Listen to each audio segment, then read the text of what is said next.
The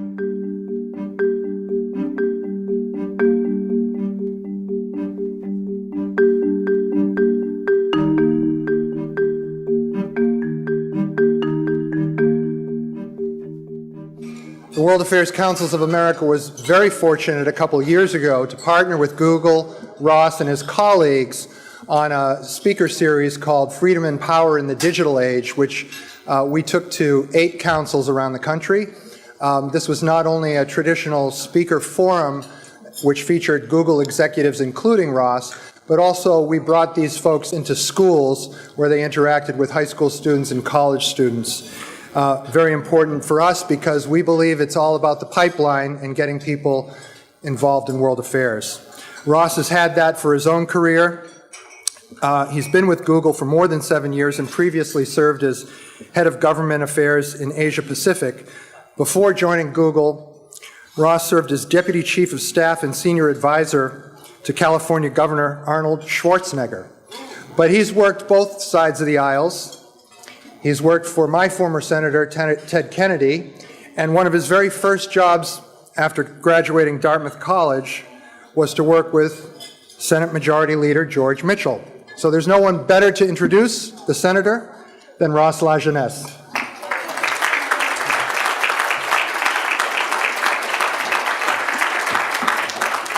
Thanks very much, Bill. It's a real pleasure to be here, and I want to thank everyone for being here as well. So I've had the good fortune of working for Google for actually almost 9 years now, and that means I've been around long enough to see the company grow from primarily a search engine to Maps, Gmail, YouTube, and to grow from a few thousand employees to well over 70,000 now, with offices all around the world and offering services in 130 languages and more. Now, it also means that I've been around long enough that I often get asked by young Googlers, as we call ourselves, for advice and mentoring. You know, they want to know how to chart the course of their careers, how to get into public service, all sorts of pretty smart questions. And as with all smart questions, sometimes there aren't easy answers. But there's always one question for which I am very well prepared, and that is when they ask about mentors and role models. Because you see, I've had the best anyone can possibly have, and that is Senator George Mitchell. His bio and his accomplishments are known to all of you in this room. Federal judge, U.S. Senator from Maine for 15 years, the last 6 as Senate Majority Leader. The last time he ran for Senate, he earned 81% of the vote. And I use that word earned deliberately because Maine is not the type of place where they just give their votes away. You have to earn them.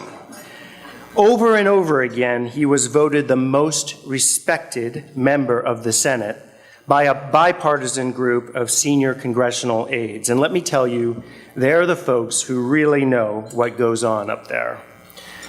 After he left the Senate, of course, he led negotiations that successfully brought peace to Northern Ireland, earning him the Presidential Medal of Freedom, among many other honors.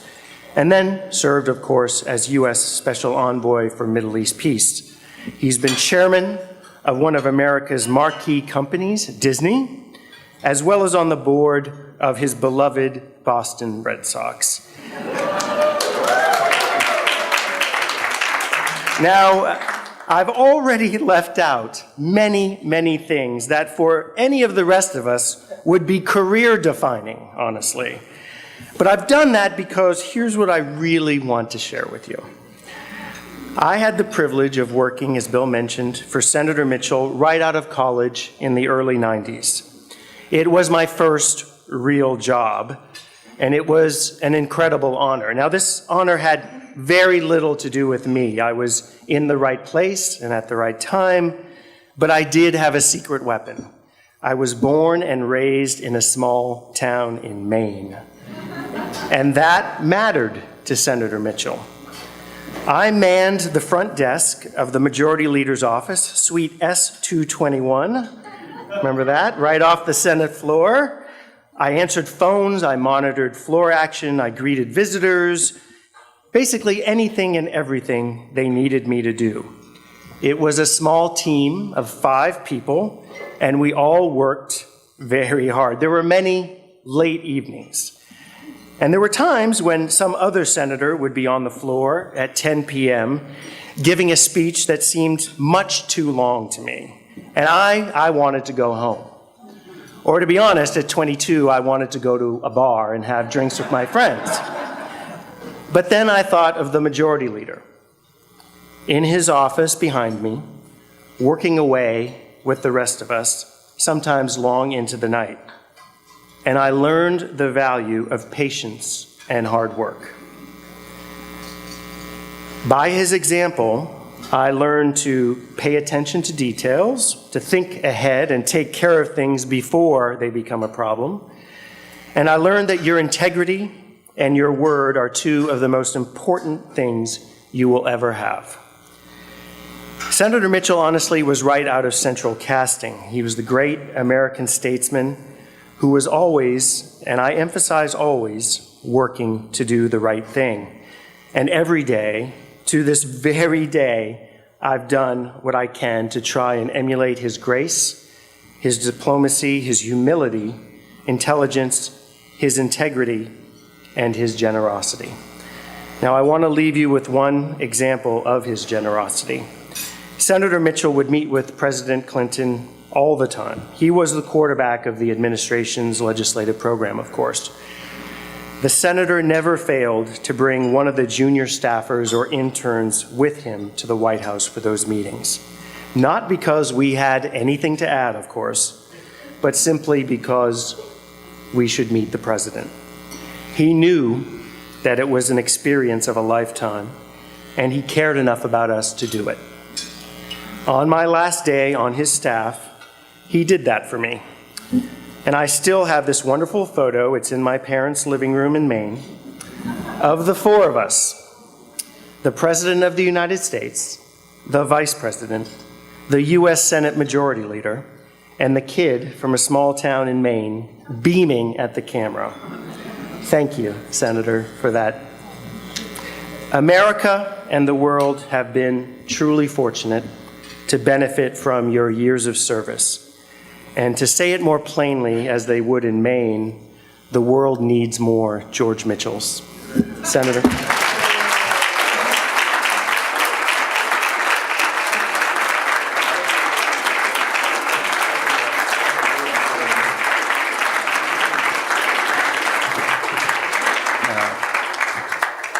Thank you very much, Ross, for that very, very generous introduction. Thank you, ladies and gentlemen, for inviting me to join you all across this country. World Affairs Councils perform the invaluable service of keeping Americans informed about important and timely issues through speakers, series, debates, analyses, and publications. You are an important part of the dialogue, so necessary for any effective democracy. As Thomas and Jefferson famously said, if a nation expects to be ignorant and free, it expects what never was and never will be. I want to comment on Ross and his introduction. He is was a fine young man, now he's a fine older guy.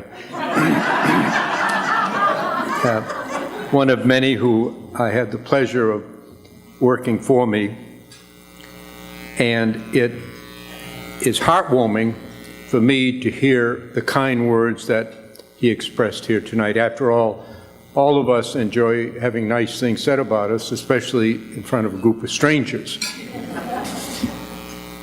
I confess to you that I speak so often that for me, the highlight of the evening's program is the introduction.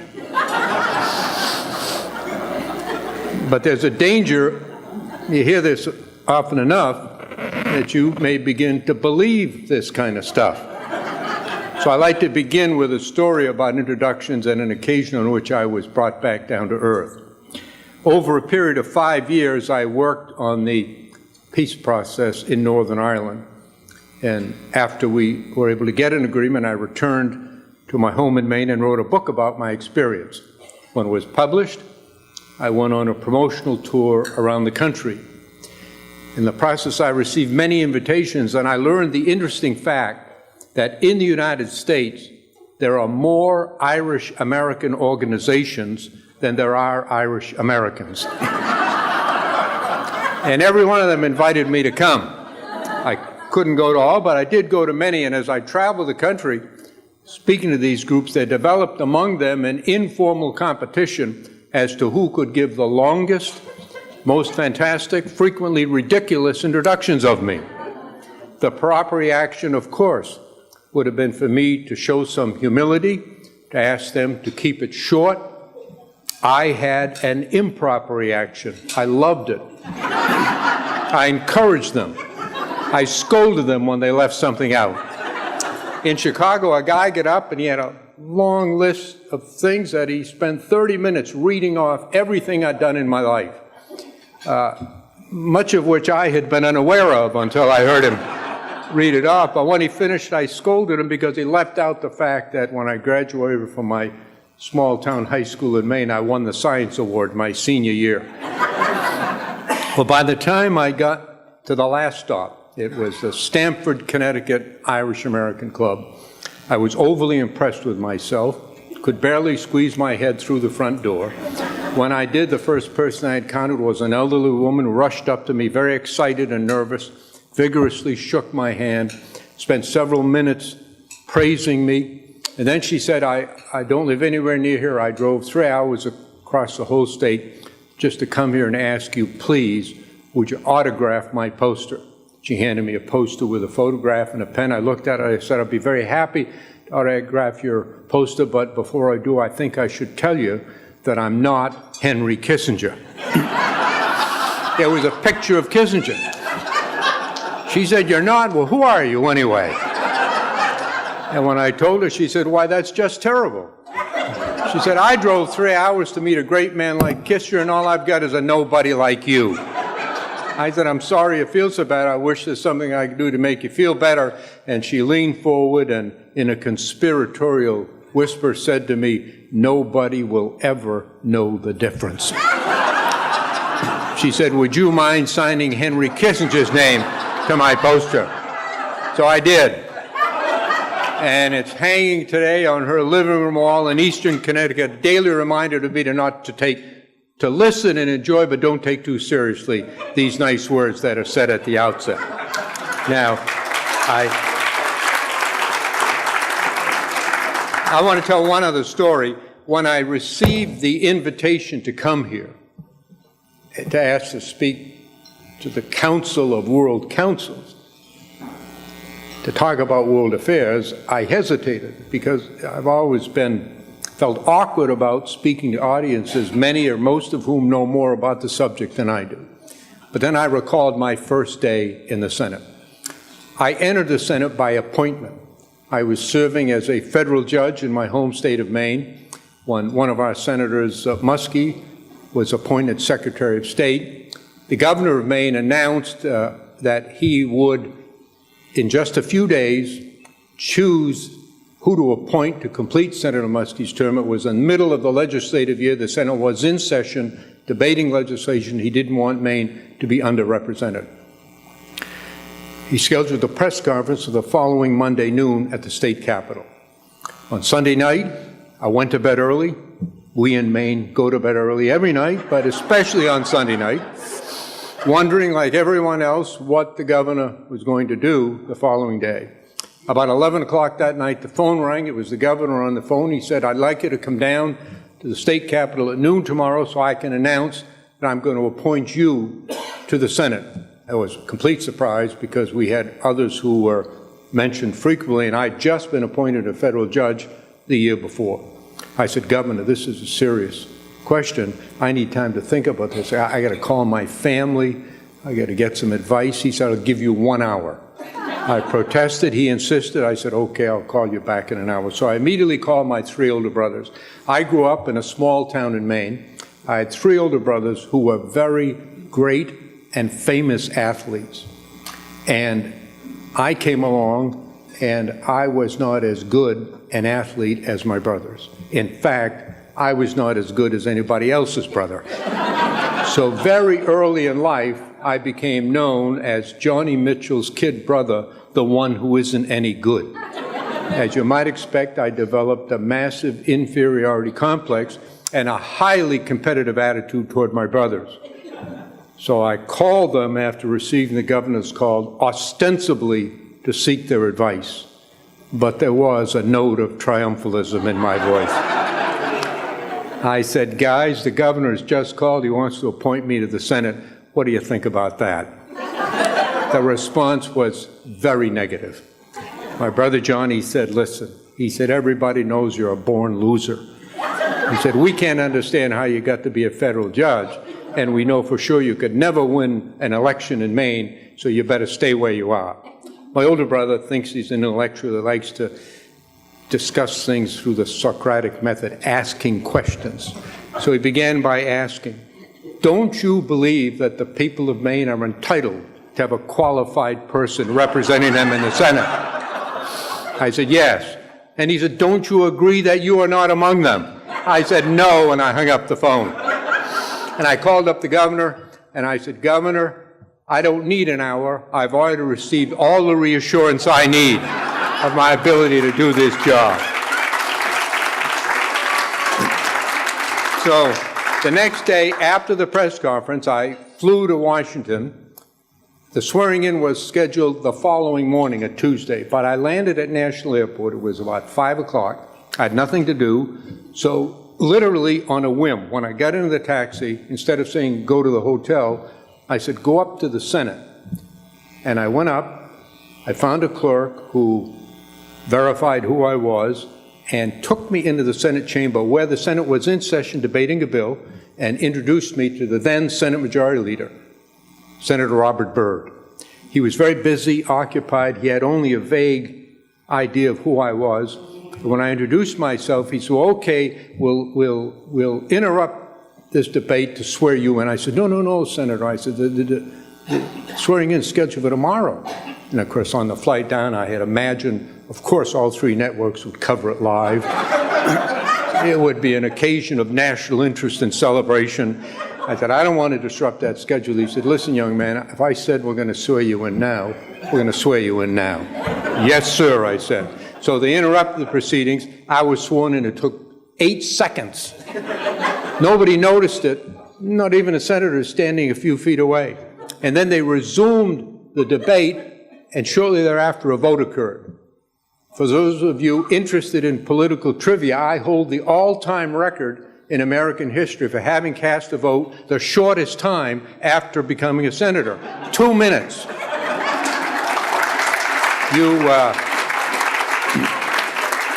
You applaud, but that was the first of many informed judgments I made in your behalf.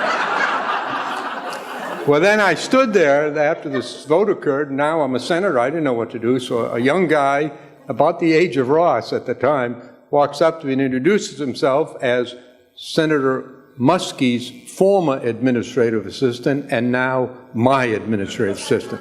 I'm meeting him for the first time. He proceeds to chew me out for permitting myself to be sworn in a day ahead of schedule. And then he whips out a card and he reads off a long list of things that I'm to do that day. And he concluded by saying, we have a very good invitation here. It just came in a few minutes ago. They must have seen you being sworn in on television. He said, there are 2,000 certified public accountants meeting in a conference here in Washington, and they want you to come down and give the keynote address tonight. And I said to him, you know, every accountant I've ever met is a really smart person. But I didn't know myself until just a few hours ago that I was going to be here. How could these guys have known and held this slot open for me? Oh, he said, it's nothing like that. He said, that's ridiculous. He said, they've had 4 last-minute cancellations. He said, they saw you being sworn in and they thought you may well be the only member of Congress who has nothing to do tonight. That was my qualifications. I said, what do they want me to talk about? He said, the tax code. I said, you want me to get out and talk to 2,000 people, each of whom knows more about the subject than I do? He said, yes, exactly what I want you to do. I said, I can't do that. He said, listen, You're now a United States Senator. You will regularly be called upon to stand up and speak in public on subjects you know nothing about. So if you want to become a good senator, you want to practice, you get down there and tell the accountants what's in it. So I went, and here I am to tell you, experts, what's going on in the world. Well,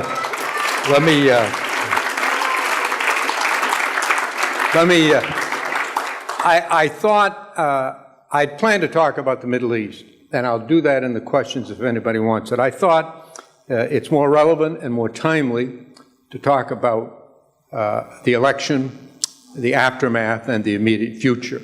And so, if you'll indulge me, I'd like to express a few thoughts on that subject.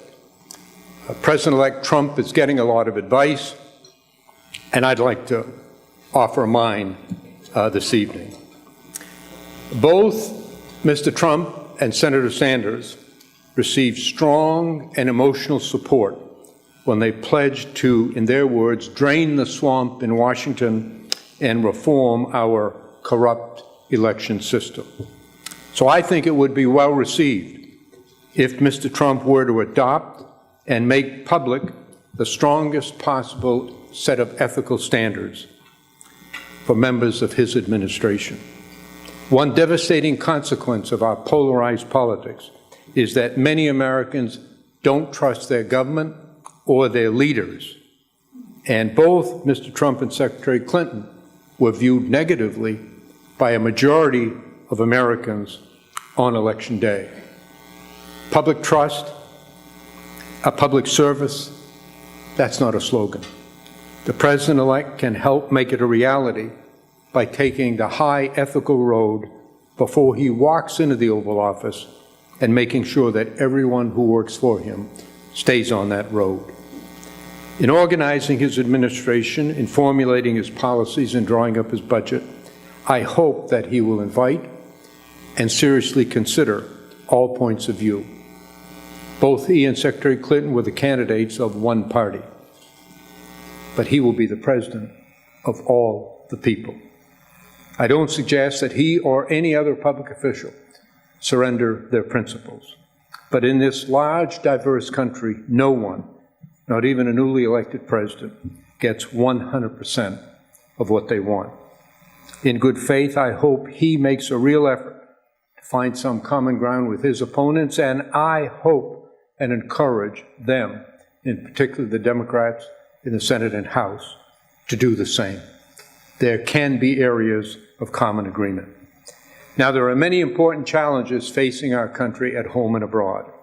I can't mention all of them, time doesn't permit it, so I'm going to speak about a few that I believe were either not sufficiently discussed in the campaign, or if they were, I believe they deserve further discussion. Our political process has been corrupted by many billions of dollars spent to influence voters, much of it from unknown sources. There's a paradox in our country today that we have had a spectacular increase of the amount of money pouring into our political process, and at the same time, there has been an equally spectacular decline in transparency. For Americans, the worst of both worlds. To restore public confidence in our democracy, I hope the President-elect and the Congress engage in an effort to place reasonable limits on political contributions and expenditures. It will be difficult and controversial, but it is, in fact, completely consistent with what Mr. Trump said in his campaign and completely consistent with the views of most Americans. Climate change is real. It is not a hoax. The evidence is overwhelming that the climate is warming. There are legitimate questions that we should debate about what the appropriate response should be and the extent to which human activities are influencing that climate change. But I believe it will be a tragedy if the United States abandons its role and responsibility as a world leader in the effort to deal with what is a universal issue. Now, we're all fortunate to be Americans, citizens of a country that, despite its many and serious imperfections, is still, to me, the most open, the most free, the most just society in the world. The United States is the world's dominant power, and it will continue to be as far into the future as human beings can see. We have by far the most powerful military force ever assembled on the face of the earth, and our economy remains way far larger and stronger than any other in the world. At the same time, many Americans are fearful, anxious, and angry. On first impression, it seems contradictory, but it is in fact understandable and has occurred often in the past in times of transition in our own country and in others. The Industrial Revolution was one of the great turning points in human history. It began 250 years ago in England as machines replaced men in the production of goods. The prospect of high levels of unemployment created widespread fear and anxiety. There was unrest, there was violence, there was some exploitation, and there was much misery. But there also was, over the century that the Industrial Revolution took place, a massive increase in productivity that created new goods, new services, new jobs, and as a result, the standard of living of the entire society rose.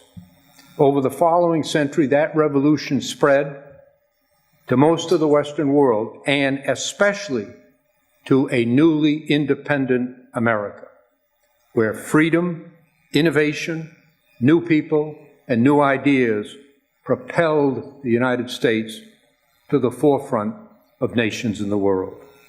Today, we and the rest of the world are passing through a revolution in technology that I believe future historians will judge to be as significant as was the Industrial Revolution. Its effects are accelerated and intensified by the dramatic growth since the Second World War of the international trade in goods and services and in the movement of people across national borders. One result has been the creation of wealth without precedent, but that wealth is not being distributed throughout the whole society, and the growth in our economy is uneven. As a result, many of our fellow Americans are victims, not beneficiaries, of the revolution in technology and trade. Their pain and loss are real and must be recognized. We also must recognize the complexity of the problem in order to deal with it.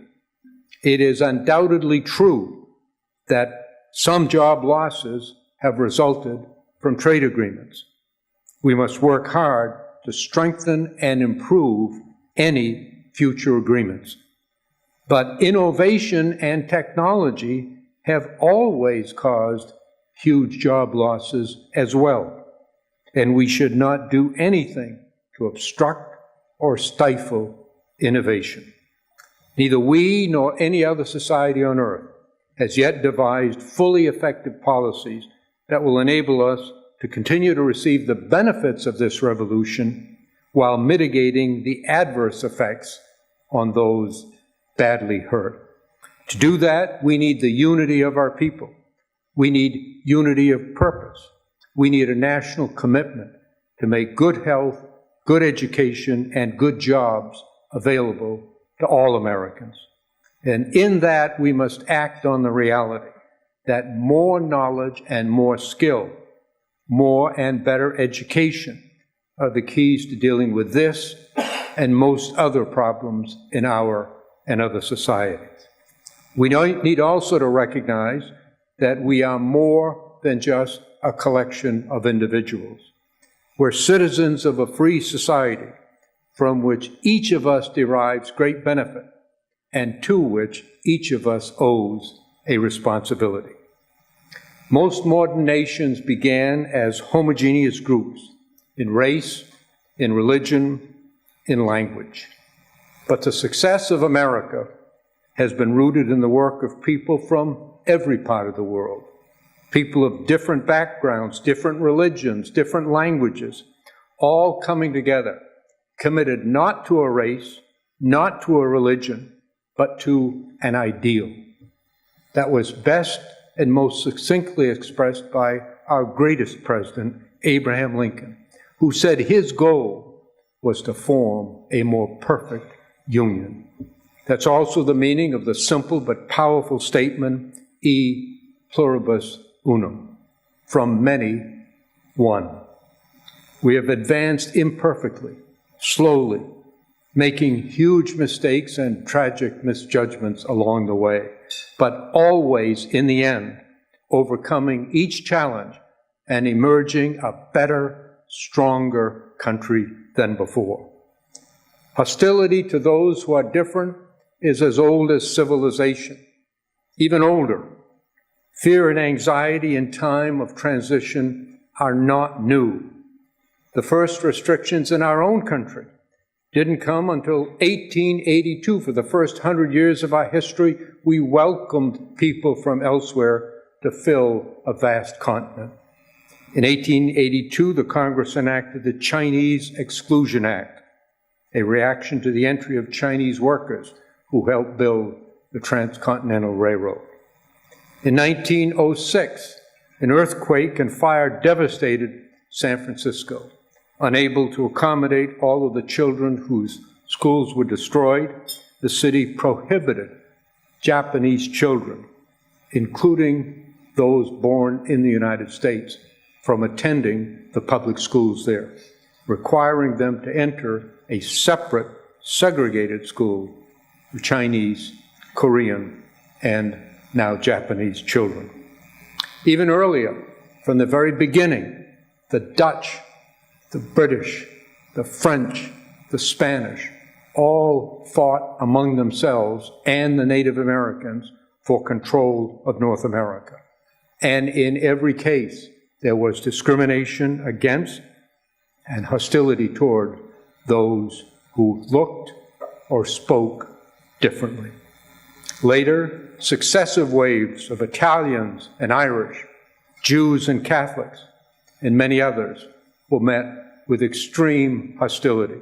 Every Irish American remembers the signs that appeared across every major city in the eastern United States. Irish need not apply. And the many cartoons that were published in newspapers and magazines depicting the Irish as subhuman. Every Italian American remembers how they were stigmatized, guilt by association, because of the few who were mafia criminals. The Ku Klux Klan is best remembered for its violence against African Americans in the South. But the Klan, in fact, reached its peak in the North, including Maine, in the 1920s, based on extreme and virulent hostility to Catholics and Jews. And other than African Americans, no group has suffered from discrimination more or longer than have Jews. And yet, think about the tremendous contribution made to and for our country by Irish Americans, Italian Americans, Asian Americans, African Americans, by Jews, and by Catholics. The earliest of them withstood the hostility. They got their hands on the bottom rung of the ladder of American success, and they pulled themselves up. Their children and their grandchildren stood on their shoulders and climbed even higher, in many cases to the pinnacle of success. Every rational American knows that the days of open immigration have long since passed. We cannot accept all who want to come and live in our country. Common sense makes it clear that in our national interest, we need national policies that place fair and realistic limits on those who can enter. But we should not limit the discussion to those we want to keep out or that we want to throw out. We must also focus on who we want to enter how we can continue to replenish our society with new people.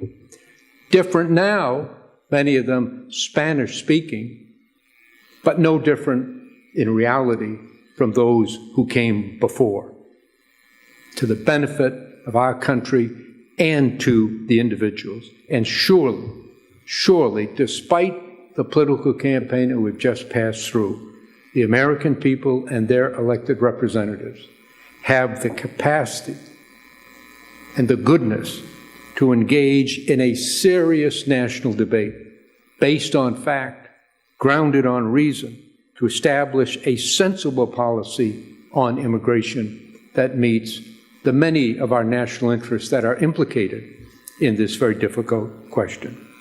And in that debate, we should keep in mind that from the very beginning, our country has been enriched by new people, new ideas, new energy. That continues today. Consider the fact that the three most valuable and successful business enterprises in our country today, and arguably in the world, are Apple, Amazon, and Google. Apple was created by Steve Jobs, whose father was born in Syria. Amazon was created by Jeff Bezos, whose adoptive father was born in Cuba. And Google was co-founded by Sergey Brin, who himself was born in Russia. And as you drive home tonight, I ask you to think about two rhetorical questions. Would our country be a better country if they had not been admitted? And equally important, what do you think the chances are that if Steve Jobs had lived his life in Damascus, he would have created Apple? Or Jeff Bezos in Havana? Or Sergey Brin in Russia? Genius knows no language, no race, no religion. It can be found anywhere where there are human beings, but it is more likely to flourish where there is freedom, education, and opportunity for all, where innovation is encouraged and success is celebrated. And one such place is the United States of America. To cite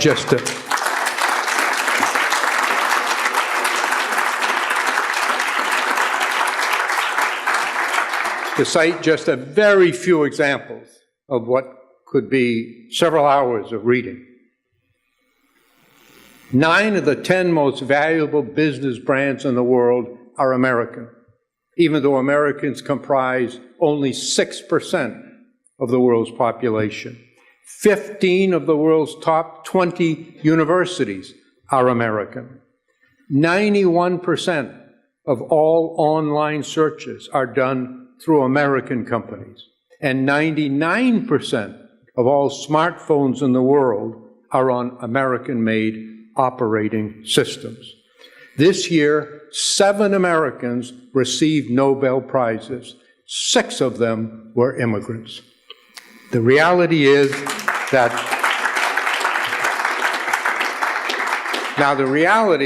the strength of America lies ultimately in our ideals is a major factor in our success. Military power and economic strength are critically important, but in the United States, they have been infused with the ideals that are the basis and the promise of American life. They're not easily summarized, but surely they include the sovereignty of the people, individual liberty, our highest value, opportunity for all, an independent judicial system, and the rule of law applied equally to all and, crucially, to the government itself. Our Constitution is more than just a compilation of laws and procedures. It is also a statement of our ideals, a symbol of American values, especially the principles of equal justice and equal rights for all. I believe in the American dream because I have lived it. My mother was an immigrant from Lebanon. She could not read or write. She spent 50 years working the night shift in textile mills. My father was the orphan son of Irish immigrants. He never knew his parents, raised in an orphanage, ultimately adopted by an elderly childless couple. He left school at the age of 10, and he spent his working life in a succession of low-paying jobs, ending up as a janitor at a local school. But because of their efforts, and more importantly, because of the openness of American society, I, their son, was lucky to get an education and to become the majority leader of the United States Senate. Americans have much to be concerned about, but every single one of us has much more to be grateful for. Our president-elect has an awesome responsibility and a magnificent opportunity. May God grant him the wisdom, the strength to extend education, opportunity, and hope to more and more people in our country and around the world. Thank you all very much for having me here this evening.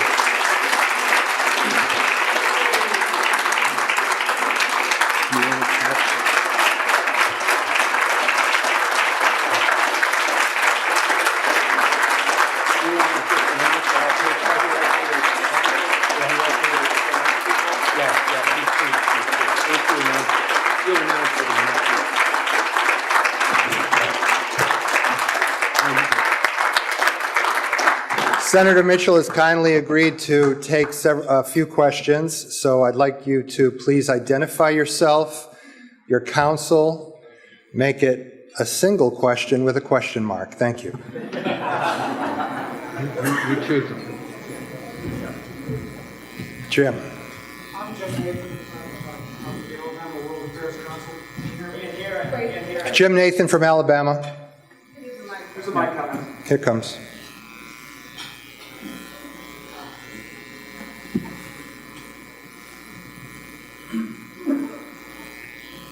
Should be on.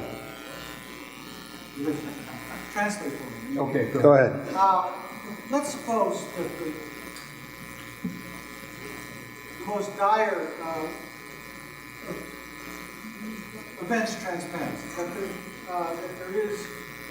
the new administration tries to make good on some of its budget. What is the proper recourse of those 50-some-odd% of the electorate and other institutions to face massive roundups, controls on the media, and the rest of the agenda that was promised by the incoming administration? Great. The question was, if the incoming administration makes good on some of its pledges, will American civil liberties be infringed in a variety of ways? Well, what's the recourse? And what is the recourse? Recourse. Thank you. What is the recourse? Yeah. I was asked a comparable but not identical question about what I believe as a former Senate Majority Leader the responsibility of Democratic members of Congress should be to the administration. And I believe, while it's not directly analogous, it's generally responsive to your question, and I'll say a little more after that. I believe that the Democrats in the Congress have a responsibility to their party and to the members of the public who supported them. But I believe they have a higher responsibility to the people of our country. And therefore, I believe they should seek to find common ground with the incoming president and the administration where that is possible. I think there are many areas where cooperation is possible. The Democrats in the Congress have long advocated an infrastructure program. The Republicans in the Congress have prevented it from occurring on fiscal grounds. Mr. Trump has said emphatically and repeatedly he favors a large infrastructure program, and I think that they ought to be able to get together to do that. There will be many other areas as issues develop, as policies ripen, and as the new president and members of his administration delve more deeply into the issues than is possible during a political campaign. Nonetheless, there will undoubtedly be occasions of the type you describe, when the president, having made a commitment in the campaign, either personally feels the desire to do it or feels the political need to do it to satisfy those who voted for it.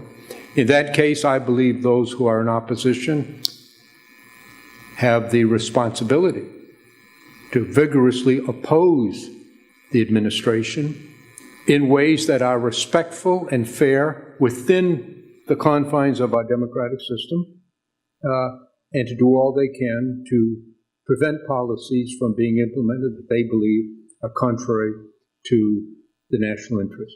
And I think that's true of private citizens and private and semi-public groups as well.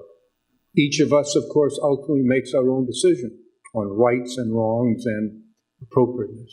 But we're all Americans, and I have always found it unpleasant and distasteful for anyone in the debate, to create the impression that if you don't agree with what someone says, that makes you un-American or non-American or not an equal American.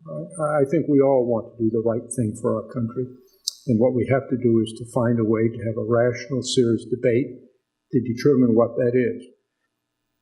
I'll say that when I was elected Senate Majority Leader by the Democrats in the Senate, the first person I called was Bob Dole. He was then the Republican leader. And I went to see him. And I said, you've been here 28 years, I've only been here a couple of years.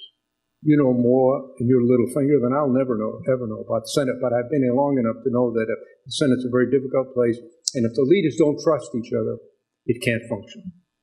So I said, I'm here to tell you how I intend to behave towards you and ask you to behave toward me in the same way. And I laid out the simplest, most basic standards of honest, fair dealing. He was delighted. We shook hands, and to this moment, never once has a single harsh word ever passed between Bob Dole and me in public or in private. We disagreed almost every day on almost every issue that came before us. We negotiated long and hard and vigorously in behalf of our respective positions. Sometimes we reached agreement, and when we couldn't, we left it to the Senate to decide, and we accepted the decision of a democratic body. And that's the way I think we should conduct our affairs in this country, with passion, with determination, with commitment to the causes in which we believe, but not in a self-righteous denigration of those who disagree, not in questioning their patriotism or their sincerity, but rather in debating on the issues, on the merits, what they propose and what they don't propose.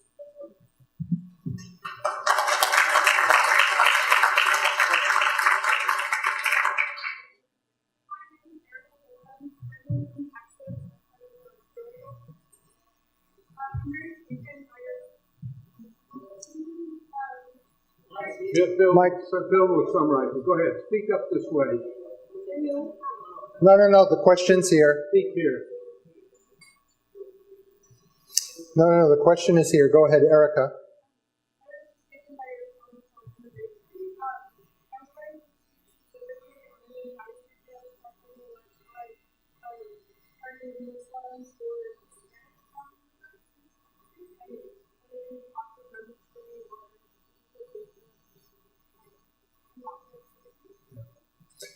So the question is about the senator's comments on immigration and what he thinks about undocumented immigrants and what should be the policy.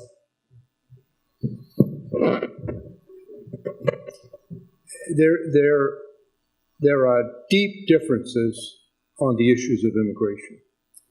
It's not surprising in a country of 320 million people, and it's one of many issues on which our country is divided. No one can get their way 100% on immigration. The president's position is subject to challenge, as is the position of every citizen. I spoke last night in a building near here, which has erected on the wall a huge statement spoken by Judge Louis Brandeis nearly 100 years ago. He said, the only title in a democratic society higher than that of president is citizen. Everyone's views are entitled to consideration, including the president-elect and the president's. And we debate it.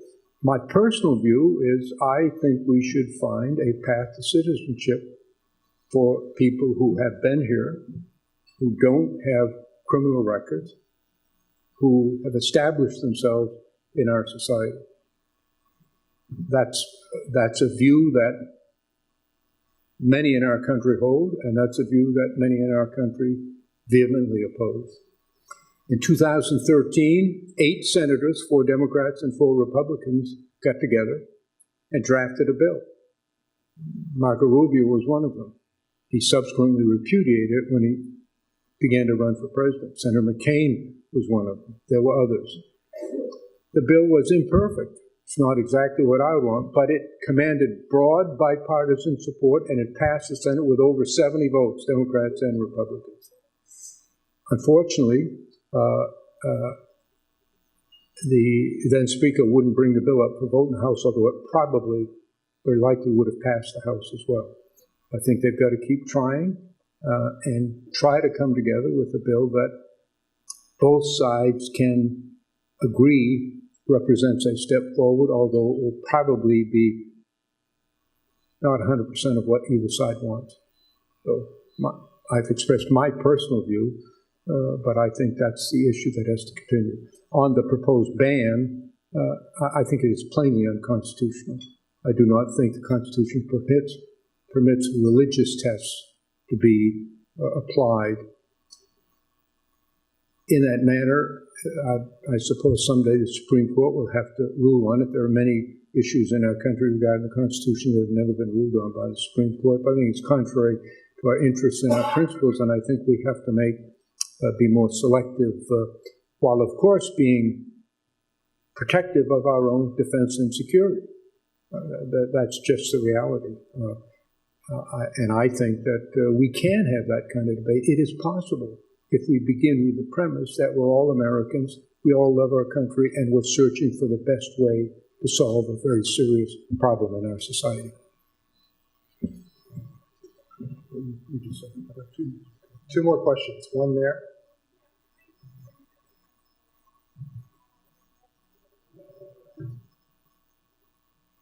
I can hear you.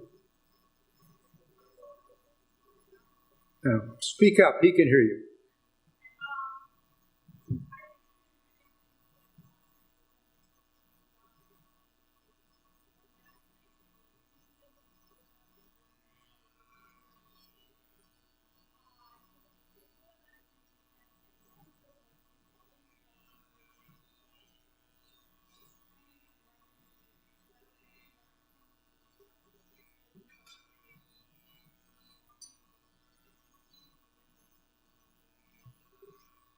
What was the question you asked?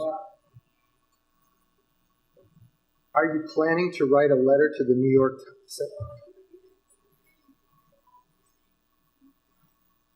Would you write a column to Mr. Trump saying, are you prepared to change your views on immigration? Well, much of what I said was published, has been published. The Boston Globe published it. I've said it in other forums. I have on my desk over 100 letters that people have asked me to sign in the past couple of months, and petitions of all forms. I don't have a plan to send the president a letter. I got married when I left the Senate. I got 2 teenage kids. I got a full-time job. I got a secretary. I can't even answer the tiniest fraction of the mail that I get and the requests that I get because I have to work. I got to work till I'm 94 to get my kids through college. So I'll do the best I can. I'll say it as often as I can, but I think I've made my view clear, and I offered my comments to the New York Times, and they declined to publish them. So that's already been answered. The Boston Globe did publish them. Do we have another student who has a question?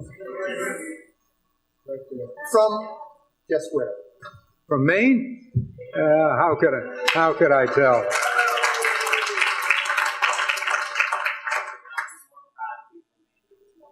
Well, thank you. Thank you. Thank you. Right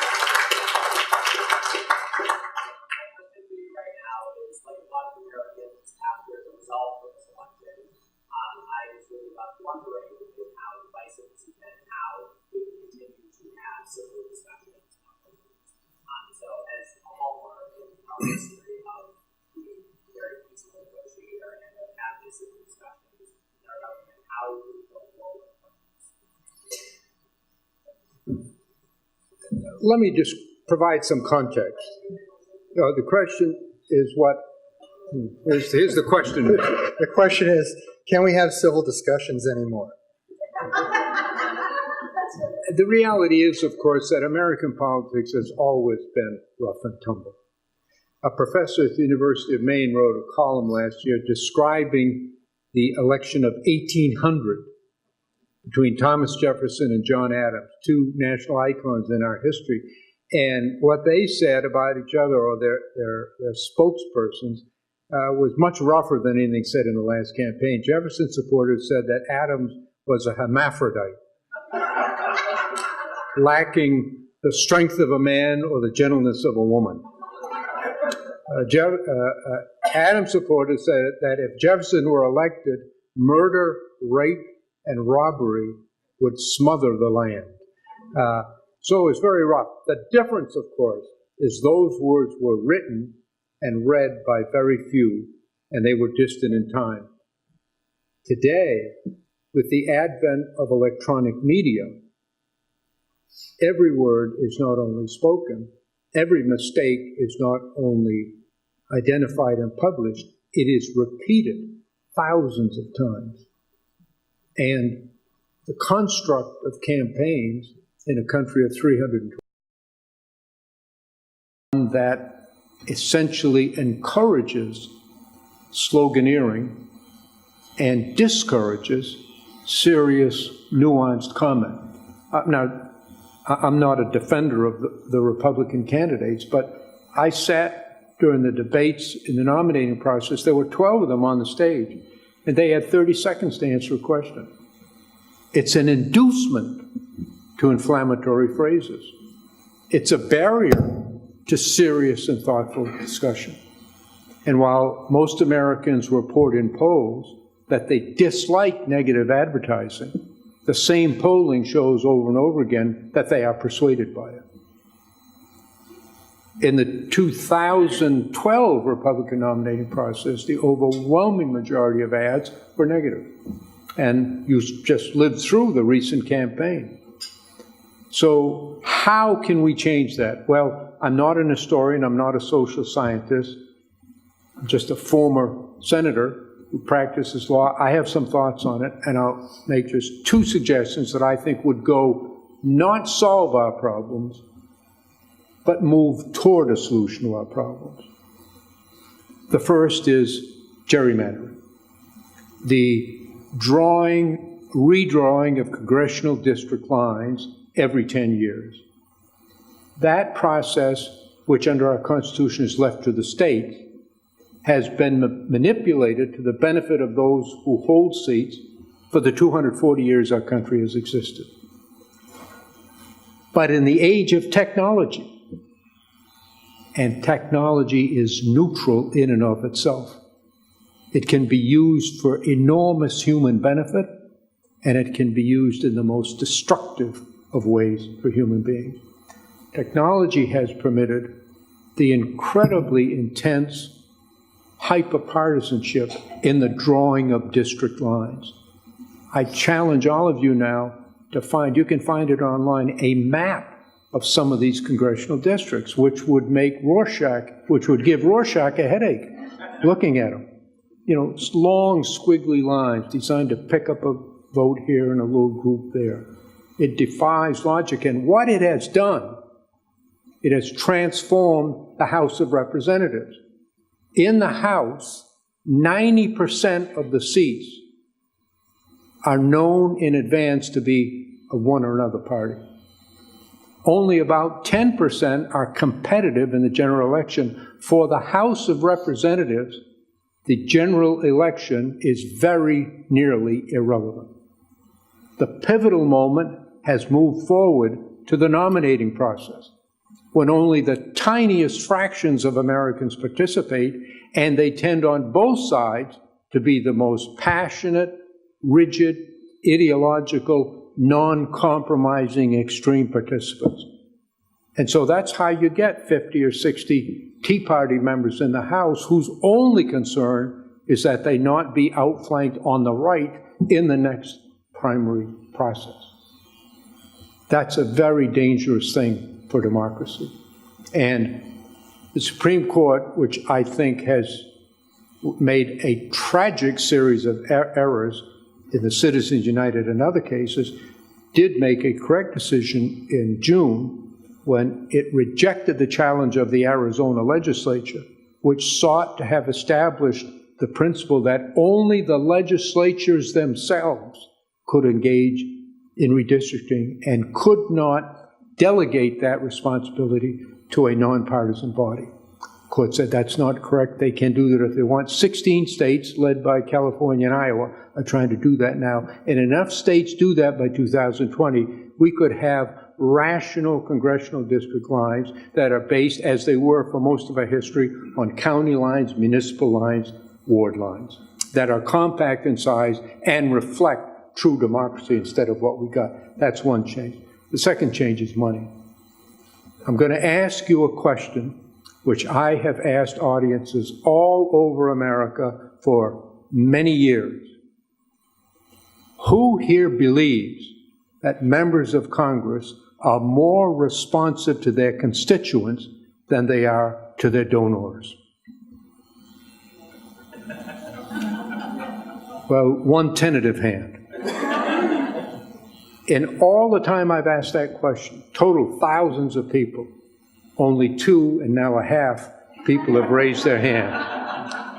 The first was a woman here in Washington, and after the event, I went up to her and I said, look, I don't want to embarrass you. I said, because I didn't say anything when you raised your hand during the event, but you're the only woman in America, the only person in America who's raised your hand, and I feel the need to ask you why. And she said, it's very simple. My husband's a member of Congress. Now, the answer that you gave by not raising your hands illustrates the depth of corruption. Not corruption that says, Senator Clifford, if you'll cast a vote, I'll give you a bag full of cash. Much more subtle than that. Much more subtle than that. It's the corruption that the American people no longer believe and trust their members of Congress, their elected officials, and believe that the officials have been corrupted by money. A democracy can't function with that lack of trust being severed. And the only way to change, and I've tried to be not too partisan, but one of the tragedies of this election is that the court now will persist in its position that there can be no restraints on contributions to and expenditures by campaigns, which I believe will go down in history as among the worst series of decisions in American history. I challenge everyone here, this is an intelligent, articulate audience, get on the internet and read, try to read through the court's opinion in Citizens United. It is impenetrable, illogical, and describes a political world that is a fantasy unrelated to the reality of the American political process. And as I said earlier, we've now got more money coming in and less transparency. Hundreds of millions, perhaps billions of dollars were spent in this last campaign, and neither you nor any other American will ever know who gave what to whom. It's an abdication of democracy. It's contrary to the very meaning of democracy. And until we get some reasonable restraint, and at the very least some reasonable disclosure, I don't think we're going to be able to rescue or to revive the kind of democracy that I think you and most Americans want. Thank you all very much. A great pleasure to see you. Stay here 1 second, please.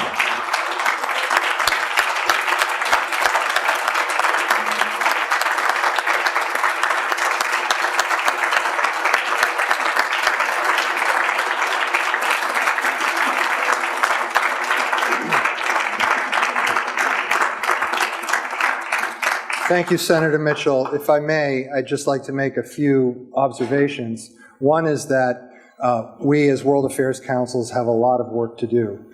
The second is that while there were many questions out there that we didn't have time for, it's extraordinary and an extraordinary reflection of the times that really we didn't have a question on Russia, China, Brazil, the Middle East, many of our trade issues. By and large, this was a domestically focused conversation. I think that's out of the notion that they are really smarter than a special envoy. They know that you probably wouldn't be able to answer those questions. Thirdly, I'd say I understood in just the moment of when you were speaking of Senator Dole just why you are such a respected public servant. It's really great to have you here. And finally, we have your book, A Path to Peace, A Brief History of Israeli-Palestinian Negotiations and a Way Forward in the Middle East. In the spirit of bipartisanship, I hope you'll sign that, George Mitchell, and then Henry Kissinger, George Mitchell, and then Henry Kissinger. Thank you so much for being here.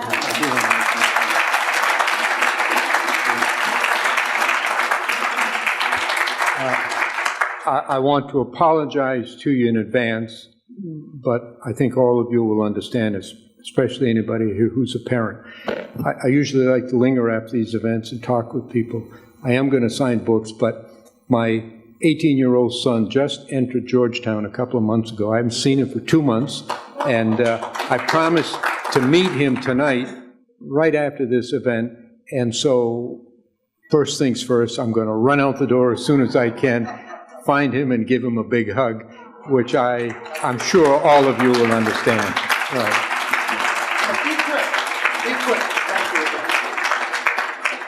I just want to thank Ross and Google, all our sponsors, and my terrific staff, Althea Georgantis, Leanna Sahaki, and our newest member, Tori Baskind, for putting this together, these 3 days together. I couldn't do it without them. They are great. I wanted to do that separately.